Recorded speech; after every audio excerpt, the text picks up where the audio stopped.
Yo tout le monde, c'est Méga Informatique et aujourd'hui dans cette vidéo on se retrouve pour un tuto sur Mac. Ça faisait longtemps que je vous en avais pas fait un et j'avais envie d'en faire un, donc c'est du tout bon. Et je vais vous montrer comment sauvegarder complètement votre Mac via l'application Time Machine. C'est une application native, c'est-à-dire qu'elle est installée en même temps que votre système d'exploitation. C'est parti!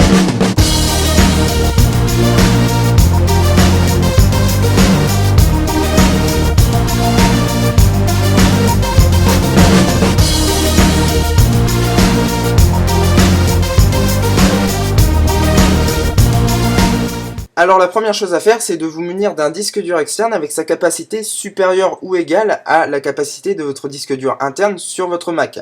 Par exemple, si jamais vous avez un disque dur de 500 Go dans votre Mac, prévoyez un disque dur externe de 500 Go ou plus. En dessous, ça ne marchera pas.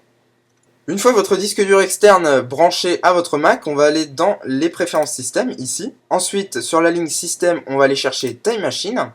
Et ce qu'il faut savoir à propos de Time Machine, c'est qu'il fait des sauvegardes incrémentales. Donc qu'est-ce que ça veut dire ? Si vous utilisez par exemple 200 Go sur votre disque dur de Mac, il va copier une fois ces 200 Go sur le disque dur, et ensuite, toutes les heures, puisqu'il vérifie toutes les heures, Time Machine va comparer ce que vous avez sur votre Mac et ce qu'il y a sur le disque dur. Et s'il y a une différence, il copie la différence. Et c'est ça l'incrémental.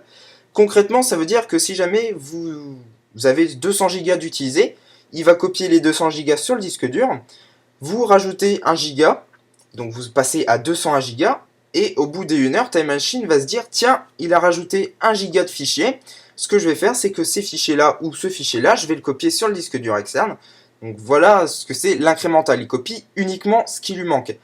Parce que ça serait pas gérable. Vous imaginez, si jamais vous avez un disque dur d'1 Tera et que vous avez 500 Go d'utiliser, qui copie tout le temps les 500 Go, non, ça serait pas gérable du tout. Donc c'est pour ça qu'il fait de l'incrémental. On se retrouve sur la fenêtre que vous aurez. Moi j'avais une autre fenêtre tout simplement parce que mon disque dur de sauvegarde était déjà sélectionné. Donc ce qu'on va indiquer à Time Machine, c'est sur quel disque il va devoir sauvegarder les données. Donc pour cela on va cliquer sur choisir un disque ici. Je vais sélectionner le mien, c'est le Time Machine 500 Go. Toc. Et surtout vérifiez bien que cette case soit décochée. Chiffrez le disque de sauvegarde. Si vous cochez cette case, le Mac va chiffrer vos données, ce qui est bien puisque personne ne pourra les lire sans le mot de passe. Mais si vous perdez votre mot de passe, vos données sont mortes, vous ne pouvez plus les récupérer. Franchement, je déconne pas, ne cochez jamais cette case, elle ne sert à rien. Si cette case est cochée, décochez-la, et si elle n'est pas cochée, ne la cochez sous aucun prétexte. Ensuite, on va cliquer sur utiliser le disque de sauvegarde. Et voilà, le statut vient automatiquement de passer à activer. L'icône de votre disque dur externe a changé pour prendre celle de Time Machine. Et dans 110 secondes, je parle pour vous, ce qu'il va faire, c'est qu'il va sauvegarder pour la première fois les 150 Go par exemple que vous avez sur votre ordinateur. Alors, il va pas vraiment sauvegarder les 150 Go, il va en sauvegarder un petit peu plus, tout simplement parce que Time Machine a besoin de quelques fichiers pour travailler, et ces fichiers seront stockés sur le disque dur externe. Donc il va pas vraiment sauvegarder 150 Go, mais un petit peu plus.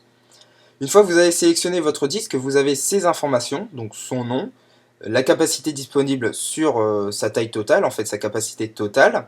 La sauvegarde la plus ancienne, vous avez la date et l'heure. La sauvegarde la plus récente, à nouveau date et heure. La prochaine sauvegarde, donc il sauvegarde toutes les heures, mais vous pouvez changer ce paramètre en installant une petite application. Donc ça sera peut-être pour un autre tuto. Sinon, il sauvegarde toutes les heures.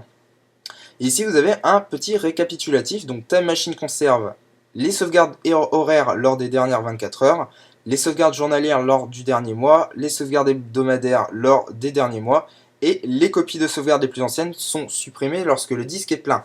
Donc à partir de là, une fois que Time Machine est activé, il fonctionne en totale autonomie et en totale transparence, c'est-à-dire que toutes les heures, il va faire ses sauvegardes. Une fois que le disque est plein, il va supprimer les anciennes sauvegardes pour en remettre des nouvelles.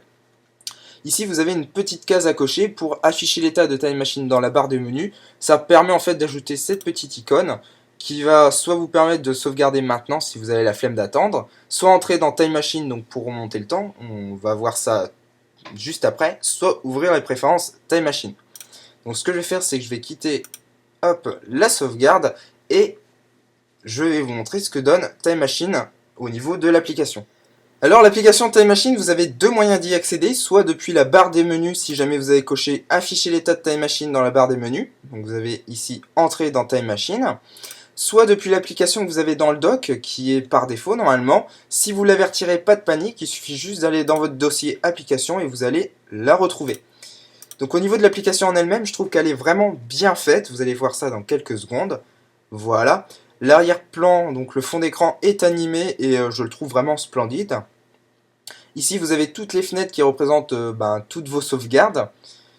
Au milieu vous avez l'heure et la date à laquelle la sauvegarde a été effectuée. À gauche le bouton annuler pour sortir de l'application. À droite le bouton restaurer, donc si jamais vous voulez restaurer un dossier, vous cliquez dessus, vous cliquez sur restaurer. Donc là ça marche pas puisque il n'a pas été supprimé. Ici vous avez les flèches pour reculer dans le temps ou avancer dans le temps d'un cran. Et à droite vous avez une espèce de barre de chronologie où vous avez ça trié par mois, par année.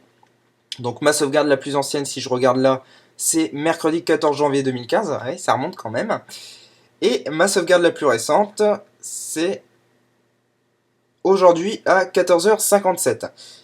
Donc voilà, une belle application, elle est bien faite et en plus elle est native, que demander de plus? Bon voilà, c'est tout pour cette vidéo. Comme d'habitude, n'hésitez pas à vous abonner à la chaîne, à mettre un pouce bleu, à mettre un commentaire s'il y a des choses que vous n'avez pas comprises, à partager un maximum cette vidéo sur Facebook et Twitter. Quant à moi, je vous dis ciao tout le monde, peace!